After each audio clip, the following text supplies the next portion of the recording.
देखिए, real number find the HCF using Euclid division algorithm. इस तरह से क्वेश्चन बोर्ड में आ सकता है और आता ही है 100%। दो नंबर दिए होंगे, उसका एचसीएफ निकालो और यूजिंग, बस यहाँ पे एक बात कह दी, यूक्लिड डिवीजन एल्गोरिथम की हेल्प से। तो नॉर्मल एचसीएफ आप जानते हैं, जैसे आपको निकालना हो एचसीएफ, मान लीजिए 3 और आपको नंबर दे दिया हमने 26। क्या दे दिया? 3 और 26, इनका एचसीएफ निकालना है। तो आप कैसे निकालते हैं एचसीएफ? ये 3 यहाँ लिखेंगे, छोटा नंबर बाहर, बड़ा नंबर अंदर, ठीक। फिर क्या करते थे आप लोग? 3 का टेबल इतनी बार पढ़ें कि 26 आ जाए। 3 के टेबल में 26 आता नहीं, उस सीक्वेंस से करीब क्या आता है? 24। 3 8 ज़ा 24, 6 में से 4 गए, 2 बचे, 2 में से 2 गए 0, ठीक। फिर आप क्या करते थे, क्योंकि एचसीएफ निकाल रहे हैं ना, एचसीएफ निकाल रहे हैं तो पॉइंट लगा के 0 नहीं बढ़ाएंगे। डिवाइड कर रहे होते तो पॉइंट लगा के 0 बढ़ा देते, पॉइंट लगाते यहाँ 0 बढ़ जाता, 3 6 18, 6 6 6 आता चला जाता है ना। लेकिन हमें एचसीएफ निकालने तो जो हमारा रिमाइंडर बचता है, तो पहली शर्त ये, जो रिमाइंडर होगा वो डिवाइजर से छोटा होगा। ये डिवाइजर होता है, ये डिविडेंड होता है, ये क्वोशिएंट होता है, ये रिमाइंडर होता है। रिमाइंडर हमेशा डिवाइजर से, याले नंबर से छोटा होगा, ठीक। ये अभी फिर बताते हैं। फिर हम क्या करेंगे अरे इनको बता ही दें, ये जो होता है ये डिवाइज़र होता है। ये क्या होता है? डिवाइज़र होता है। ये अंदर वाला नंबर ये सबसे बड़ा रहेगा एचसीएफ के चैप्टर में ये डिविडेंड कहलाता है। और ये जो आता है ये क्वोशिएंट होता है, QUOTIENT, क्वोशिएंट, ठीक। और ये रिमाइंडर होता है, REMAINDER, ठीक है। ये हो गया। अब एक्चुअल में होता क्या है, जो रिमाइंडर है हमेशा इससे छोटा होगा। अगर बड़ा आ रहा है तो सवाल गलत कर दिया कहीं में आपने, ठीक है। अब आपको क्या करेंगे, जो रिमाइंडर होता है इसको डिवाइज़र बना लेते हैं। क्या बना लेते हैं? ये वाला साइन जो है उठ के यहाँ पे आ गया, और डिवाइज़र के जो ये डिवाइज़र है वो डिविडेंड बन गया, यानी कि ये बीच में आ गया ना, इसके बीच में। अब 2 का टेबल इतनी बार पढ़ेंगे, 3 आ जाए, 3 तो आता नहीं है, लेकिन 2 आता है, उससे कम 1 उससे कम, 2 1 ज़ा 2, 3 में से 2 गया, बचा 1, ठीक। अभी भी सवाल ख़त्म नहीं होता है कि जब तक कि रिमाइंडर 0 नहीं बचता तब तक सवाल ख़त्म नहीं होता है। फिर आप क्या करेंगे, ये जो रिमाइंडर बचा था इसको डिवाइज़र बना लेंगे। अब कि ये डिविडेंड बन जाएगा। जो लास्ट डिवाइज़र होता है, इससे पहले ये डिवाइज़र था तो ये रिमाइंडर डिविडेंड बन गया। अब इस यहाँ रिमाइंडर है तो ये डिवाइज़र है तो ये डिविडेंड हो गया। 1 के टेबल में 2 बार में 2 आता है। 1 वो नंबर है जिसके टेबल में सारे नंबर आते हैं। 1 2 ज़ा शट अप, बोलो कम, दूसरा क्या ना, ठीक है। 1 2 ज़ा च्यू, 2 में से 2 गया 0, ठीक है। अब देखिए, जैसे रिमाइंडर हमारा 0 बचा, तब हमारा आंसर ये नहीं होता है। आप सोचते हैं डिवाइड के सवाल में तो आंसर इधर वाला होता है, वो तो सवाल पॉइंट के बाद खत्म, पॉइंट लगता जाता है एक ही लाइन में। लेकिन जब इस तरह का होता है मामला एचसीएफ का, तो ये जो क्वोशिएंट, सॉरी, ये जो डिवाइज़र होता है लास्ट वाला, ये हमारा वो बनता है एचसीएफ। तो हमारा आंसर जो है एक्चुअल में एचसीएफ यानी हाईएस्ट कॉमन फैक्टर जो आया वो 1 आया। एचसीएफ का दूसरा नाम होता है GCD, ग्रेटेस्ट कॉमन डिवाइज़र, ठीक है। तो ये हमारा आंसर हो गया, ये भी 1, ये भी 1, ठीक है। रिमाइंडर जब 0 आता है तभी ये आंसर होता है। अब ये सारा काम जो है यूक्लिड डिवीजन लेमा एल्गोरिथम के थ्रू करना है। कैसे करेंगे? अब इसी को हम छोटा सवाल को बता रहे हैं। जब हम क्या कर रहे थे तो हमें क्या करना था, बजाय इसके सवाल के। ये बड़ा है, आपको समझ में नहीं आएगा, पहले इस सवाल को ही हम करके फिर से बता रहे हैं एल्गोरिथम से। करा यही, ऐसे भी आप कर देंगे तो नंबर आपको मिलेंगे। थोड़े से काटना चाहे टीचर काट सकता है, लेकिन एल्गोरिथम से कैसे करेंगे? हाँ पूछ सकते हो सर। ये DCG का अच्छा, GCD था। G माने ग्रेटेस्ट, C माने कॉमन और D माने डिवाइज़र। इसका एचसीएफ का फुल फॉर्म जो होता है हाईएस्ट कॉमन फैक्टर, ठीक है। दोनों का मतलब एक ही होता है। एक एलसीएम होता है, लोवेस्ट कॉमन मल्टीपल या लीस्ट कॉमन मल्टीपल, ठीक है। तो अब हम इसी सवाल को ये वाला ना करते हुए, बड़ा ना करते हुए, छोटा वाला इसी को हम फिर से करते हैं, जगह छोड़ देते हैं थोड़ी, क्योंकि अभी इसी के अकॉर्डिंग में दूसरा करना है। अब हमें देखिए एचसीएफ किसका निकालना था, 3 और 26 का, 3 और 26 का यूक्लिड डिवीजन एल्गोरिथम लेमा के अकॉर्डिंग, ठीक है। तो हम क्या करेंगे, 3 बाहर लिखा हमने लिखा 3, 26 अंदर लिखा, ठीक। छोटा नंबर बाहर रहता है, बड़ा नंबर अंदर रहता है। 3 के टेबल में 26 नहीं आता, लेकिन 24 आता है। कितनी बार में? 8 बार में। 3 8 ज़ा 24, शुरुआत सेम है। 3 8 ज़ा 24, बचा 2, अब पहले यहाँ पे हम रुक जाते हैं थोड़ी देर के लिए। जब इसमें क्या करता हम करते चले गए, ये बनाया फिर है ना, इसी में जोड़ जोड़ के कर दिया। सर मतलब बोर्ड में ऐसे जोड़ जोड़ के करने से अगर आप ऐसे करेंगे तो भी नंबर आपको मिलना चाहिए, हम होते तो नंबर दे देते, लेकिन वहाँ के टीचर जो है काट सकते हैं नंबर, क्योंकि यूक्लिड डिवीजन लेमा नहीं लगाई आपने, एल्गोरिथम नहीं लगाई। वो क्या है वो अभी बताने जा रहे हैं आपको। अब बड़े ध्यान से सुनिएगा, ध्यानपूर्वक फोकस के साथ। तो हम ये बता रहे थे, ये हो गया। अब ये आपको पता है ये क्या होता है, डिवाइज़र होता है। क्या होता है, डिवाइज़र होता है। ये क्या होता है, डिविडेंड होता है। इससे पहले से रिलेटेड बहुत वीडियो हम डाल चुके हैं इसी चैप्टर की। ये क्वोशंट होता है, ठीक है, और ये रिमाइंडर होता है। हाँ 1 मिनट हो, नहीं बताइए कि जितना हम लोग दिमाग में भी रख सकते हाँ भी रख सकते हो, पहले इतना देख लिया। हैं। इतना देख लिया। अब हम लोग बचपन से 55 तक जानते रहे हैं कि मतलब 4th क्लास में आप या 5th क्लास में आपको डिवाइड एंड चेक किया होगा। डिवाइड आपने किया कि चेक करने के लिए आप क्या करते थे, इसको इससे मल्टीप्लाई इससे ऐड, है ना। इससे अगर आपका डिविडेंड आ जाता था तो आपका सवाल सही है, ठीक है। अगर आपको चेक करना है भाई, तो आप 3 को 8 से मल्टीप्लाई करिए, 3 का टेबल 8 बार पड़ा ना, और रिमाइंडर ऐड कर दिए, तो आपका देखिए 3 8 ज़ा 24 + 2 24 + 2 26। ये देखिए डिविडेंड के बराबर आ गया। यही मुद्दा है। और ये जो 3 था ये क्या था, 3 था ये क्या था, डिवाइज़र इनटू, भाई इसको इससे मल्टीप्लाई करते हैं और इससे ऐड कर देते हैं जो आंसर आता है। और बीच वाला नंबर आना चाहिए। अगर आ रहा है तो आपने यहाँ तक सवाल सही किया है। लेकिन ये होता क्या है, आपने क्या किया, चेक करा है। वही चीज़ यूक्लिड डिवीजन लेमा है। देखिए डिवाइज़र आपने यहाँ रखा, इनटू क्वोशंट आपने यहाँ रखा, प्लस रिमाइंडर क्या है यहाँ रखा, क्वोशंट ये, ठीक है। अब इधर क्या होता है, डिविडेंड, कि जो आंसर आना चाहिए आपका डिविडेंड के बराबर आना चाहिए ना। क्लियर हो रही बात। तो इसी को जो हम, ये जो फार्मूला होता है, और देखिए यहाँ 26 आया, इधर 26 डिविडेंड था भी, है ना। तो इसी को हम लोग क्या करते हैं, dividend equal to divisor into quotient, QUOTIENT, spelling बहुत लोग गलत कर देते हैं, प्लस रिमाइंडर, जगह नहीं है तो आर ही लिख दे रहे, ठीक है। रिमाइंडर माने बचा हुआ। डिविडेंड को हम ए मानते हैं, यूक्लिड डिवीजन एल्गोरिथम में क्या मानते हैं, ए, और डिवाइज़र को हम क्या मानते हैं, बी, ठीक है। तो डिविडेंड को ए से डिनोट करते हैं, डिवाइज़र को बी से, क्वोशंट को क्यू से, रिमाइंडर को आर से। ये ना सोचिएगा डी से डिवाइज़र है तो डी आना चाहिए, ऐसा कुछ नहीं है। ये रूल है, ए बराबर बी क्यू प्लस आर लगता है, ए बराबर बी क्यू प्लस, अरे वही है चेक करने के लिए भाई। डिवाइज़र और क्वोशंट को मल्टीप्लाई करेंगे, यानी इसको मल्टीप्लाई किया और रिमाइंडर ऐड कर दिया। डिवाइज़र और क्वोशंट को मल्टीप्लाई किया, रिमाइंडर ऐड कर दिया, तो जो आपका आंसर आना चाहिए मल्टीप्लाई होके, वो जो आपका डिविडेंड था उसके बराबर आना चाहिए, इसीलिए डिविडेंड एक हज़ार लिखा है, ठीक है। तो अब लेकिन आपको ये पूरा करना नहीं है ऐसे। आपको क्या करना है कि आपको हर एक स्टेप पे रुकना है, स्टॉप लेनी है। कैसे, आपने इतना किया तो आपने ए बराबर बी क्यू प्लस आर लगाया, और ए की वैल्यू कितनी है, ए की वैल्यू 26 है तो आपने 26 रखा। बी की वैल्यू कितनी है, 3 है, इंटू क्यू की वैल्यू कितनी है, 8 है, इंटू रिमाइंडर प्लस रिमाइंडर, हाँ क्यू है, रिमाइंडर की वैल्यू 2 है, ठीक। इतना लिखने के बाद अब इक्वेशन 1 मान लेंगे और यहाँ पर लिखेंगे आर यानी कि रिमाइंडर, ये हमेशा 0 के बराबर भी होता है और 0 से मतलब बड़ा भी होता है, 0 के इक्वल भी हो सकता है और 0 से बड़ा रहेगा। लेकिन छोटा किससे रहेगा, डिवाइज़र से। रिमाइंडर जो है हमेशा डिवाइज़र से छोटा रहता है, डिवाइज़र को हम कहते हैं बी, डिवाइज़र को हम कहते हैं बी। तो रिमाइंडर हमेशा बी से छोटा रहेगा, लेकिन 0 के या तो बराबर हो जाएगा। इसका मतलब क्या है, इसका मतलब क्या है, पहले इस टुकड़े का मतलब समझो, इतने टुकड़े का मतलब, इतने टुकड़े का मतलब क्या है, वैसे जैसे 2 से 4 को डिवाइड करना है, 2 2 ज़ा 4, रिमाइंडर कितना बचा, 0। तो रिमाइंडर देखो 0 हो गया ना, यानी कि रिमाइंडर 0 के बराबर भी हो सकता है। बराबर का सिंबल ये होता है, एक ऊपर वाला हटा दिया तो इसका दो जब सिंबल कंबाइन करते हैं तो इस तरह से, और ये लेस ग्रेटर देन का सिंबल है यहाँ आर के लिए, इसके इधर आर लिखा ना, तो रिमाइंडर 0 से बड़ा भी होगा। देखो कैसे, जैसे 2 से 3 को डिवाइड करना है, 2 1 ज़ा 2 बचा 1।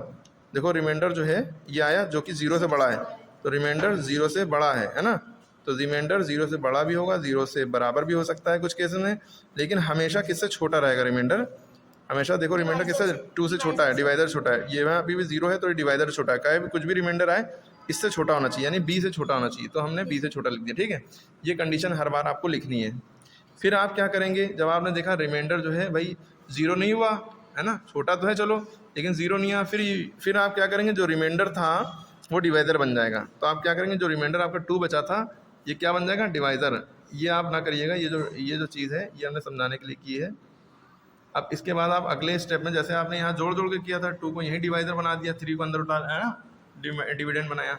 आप यहाँ पे ये करेंगे, 2 यहाँ उतारेंगे, जो रिमाइंडर बचा था उसके यहाँ उतारा, डिवाइज़र आपका ये है, इसको अंदर उतारा। 2 के टेबल में 3 नहीं आता, लेकिन 2 बंदा 2 बचा 1।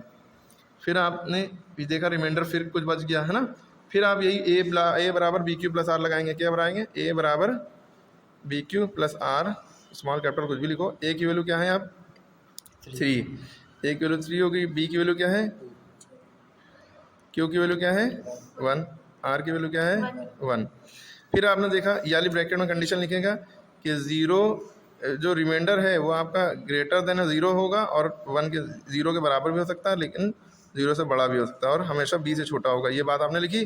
फिर आप क्या करेंगे, रिमाइंडर विल बिकम डिवाइज़र। आपकी ये रिमाइंडर है, ये डिवाइज़र बन जाएगा। इतनी जगह नहीं, कंजूसी करना पड़ रहा है। रिमाइंडर क्या बन गया, डिवाइज़र। डिविडेंड क्या बन गया, डिवाइज़र। और जो ये डिविडेंड बचा था, डिविडेंड क्या, जो डिवाइज़र था वो डिविडेंड बन गया है ना। 1 2 2। अब रिमाइंडर देखिए 0 बचा, 2 में से 2 गया 0।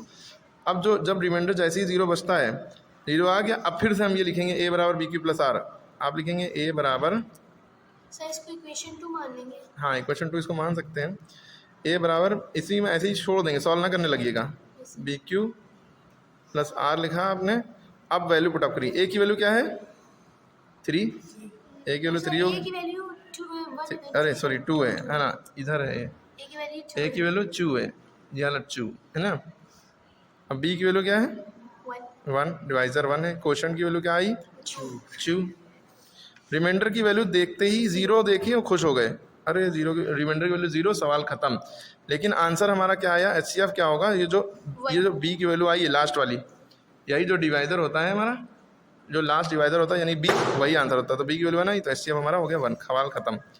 बस यहाँ पे देख, जैसे ही रिमाइंडर 0 हुआ वैसे ही सवाल ख़त्म। ये जो लास्ट बी की वैल्यू होगी वही आंसर होगा। ठीक है, क्लियर होगी किचर पिचर। अब देखिए आपको याला सवाल समझ में आएगा। अब याला आप करिए। अब ये तो हमने छोटे छोटे सवाल कर दिए है ना, ऐसे ऐसे ऐसे ऐसे ऐसे ऐसे ऐसे ऐसे कर लिया। अब आपके नहीं हमने एक बता दे रहे हैं, बड़ा सवाल है थोड़ा। अभी देखिए कि इन दोनों में छोटा नंबर कौन सा, ये 1656 है, 1656 है, ये 4025, तो ये छोटा, तो ये बाहर रहेगा। कहाँ बाहर रहेगा, डिवाइज़र ये बन जाएगा 1656, और ये क्या बन जाएगा 4025। ठीक, अब हम 16 का टेबल इतनी बार पढ़ेंगे 40 आ जाए, 2 बार में 32 आता है ना, मतलब 1656 को किससे मल्टीप्लाई करेंगे, 40 25 आ जाए तो 2 बार में ले जाएंगे। 16 2 32 होता है, ऐसा ना कर दिए 32 लिखते, पूरा सॉल्व करना है। ये 1656, तो आपने 1656 का टेबल 2 बार पढ़ा ना। 2 6 12, 2 5 10 11, अरे 2 5 10 1 11, कैरी लगा 1, 2 6 12 1 13, 2 1 2 3 3 3 1 2 आ गया, 3 3 1 2। अब माइनस करेंगे, 5 में 2 गया 3, 2 में से 1 गया 1, 0 में तो 3 जा नहीं सकता, कैरी लेंगे 10, 10 में से 3 गया 7, यहाँ 3 बचा, 3 में से 3 गया 0। ठीक है, ठीक है। अब हम a बराबर बी क्यू प्लस आर लगाएंगे। यहाँ पे हेडिंग डाल देगा by using Euclid division algorithm. ठीक है, पूरा आप लिखिएगा। अब वो क्या है, a बराबर b q, b into q plus r है। अब a की वैल्यू यहाँ क्या है 4025, b की वैल्यू क्या है, b की वैल्यू क्या है, डिवाइज़र को b कहते हैं 1656, q की वैल्यू क्या है, क्वेश्चन ये जो आंसर होता है वही क्वेश्चन होता है 2, प्लस रिमाइंडर जो है 713। अब हमने यहाँ पे ब्रैकेट में क्या लिखना है, वही जो मेन बात है, आपकी बुक में तो नहीं दिया हुआ, लेकिन आपको लिखना है कि r जो है वो किससे बड़ा होगा, हमेशा 0 से बड़ा होगा, और 0 के बराबर भी हो सकता है, 0 से बड़ा होगा, लेकिन b से छोटा होगा। तो देखिए रिमाइंडर 713 है, b से छोटा है ना। ठीक, अब आप क्या करेंगे, फिर reminder will become divisor and divisor will become dividend. ठीक है, रिमाइंडर जो आपका 713 आया था ये आपका डिवाइज़र बन गया, और ये 1656 आपका डिविडेंड बन गया। अब ये कितनी बार में जाएगा, 2 बार में। 713 को 2 बार में 2 से मल्टीप्लाई करके देखिए कितना आ रहा है, 2 3 6, 2 1 2, 2 7 14, 14 26, इससे छोटा है 3 बार में, 7 3 21 हो जाएगा, 2000 से ज़्यादा हो जाएगा।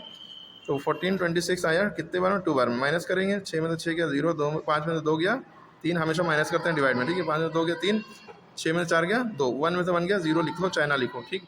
फिर हम ये लिखेंगे ये वाली लाइन a बराबर b q plus r, a बराबर बी क्यू प्लस आर। हम डायरेक्ट ये लाइन नहीं लिख रहे हैं, आप लोग लिखिएगा। a की वैल्यू क्या है 1656, b की वैल्यू कितनी है 713 इंटू क्यू की वैल्यू क्या है 2, r की वैल्यू कितनी है 230, ठीक। फिर हमने देखा, फिर हमने ये वाली लाइन ब्रैकेट में लिखी, ठीक है कि ये ठीक। फिर अब जो रिमाइंडर बचा है यानी कि जो बचा है ये डिवाइडर बन जाएगा।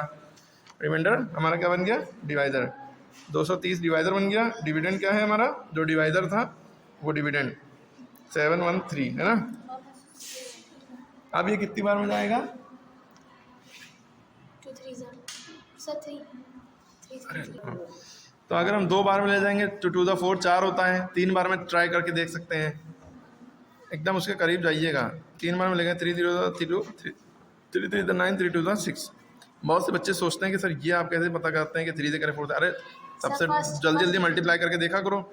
1 से करोगे तो बहुत छोटा रहेगा, 2 से करोगे तो 2 का डबल 4, 3 का डबल 6, 460 हो जाएगा। 3 से किया ये, अब 4 से करके देख लो, अगर दिल नहीं भर रहा है 4 से करके देखेंगे ज़्यादा हो जाएगा। 4 0 0 4 3 12 4 2 920, आपको लाना है 713, तो उससे कम लाना है, तो यही है 3 बार में जा रहा है। 3 बार में 690, 3 में से शीला गई 3 ही रहा, 3 में से कुछ नहीं गया 0 मतलब कुछ नहीं रहा तो वही रहा, 3 में से कुछ नहीं गया तो 3 बचा। अगर 0 ऊपर लेता है तो ऊपर होता तो कैरी लेना पड़ता है ना, 0 नीचे होता है तो कैरी नहीं लेना पड़ता है। 3 में से कुछ नहीं गया तो 3 बचा। अब 1 में से 9 जा नहीं सकता तो इधर से कैरी लेंगे। 1 जब कैरी लेता है तो 11 बन जाता है, 0 जब कैरी लेता है तो 10 बन जाता है। 11 में से 9 गया 2 बचा, यहाँ 7 थे 1 चला गया 6 बचा, 6 में से 6 गया 0। अब फिर हम वही लिखेंगे a बराबर b q plus r. B q के बीच में अगर इंटू ना भी लगाओ तो इसके अंडरस्टूड है कि यहाँ इंटू लगा है। अब a की वैल्यू क्या है, जो अंदर वाला होता है वो a होता है, b क्या होता है जो इधर वाला बाहर होता है लेफ्ट साइड वो b होता है जो डिवाइजर होता है, q क्या होता है जो इधर होता है वो क्वोशंट होता है, r क्या होता है जो यहाँ पे बचा वो r होता है, ठीक। फिर हमने देखा कि रिमाइंडर भाई वो है तो हम यहाँ लिखेंगे r is greater than equal to 0 but less than b, ठीक है। तो अब जो रिमाइंडर है ये चाहे लिख भी सकते हैं, रिमाइंडर विल बिकम डिवाइजर, तो रिमाइंडर डिवाइजर बन गया और डिवाइजर जो था वो डिविडेंड बन गया, ठीक है। अब जो साफ साफ दिख रहा है 23 0 लगा है यानी कि 23 10 था 230, 23 के टेबल में 10 बार में 230 आता है, ये 0 हो गया। इसमें से माइनस करो 0 में 0, 3 में 3 0, 2 में 0, 0। जैसे ही 0 रिमाइंडर हुआ, रिमाइंडर जैसे ही 0 हुआ अब आप फिर से लिखेंगे a बराबर बी क्यू प्लस आर, ठीक है। a की वैल्यू क्या थी 230, b की वैल्यू क्या है 23, q की वैल्यू क्या है 10, रिमाइंडर की वैल्यू 0।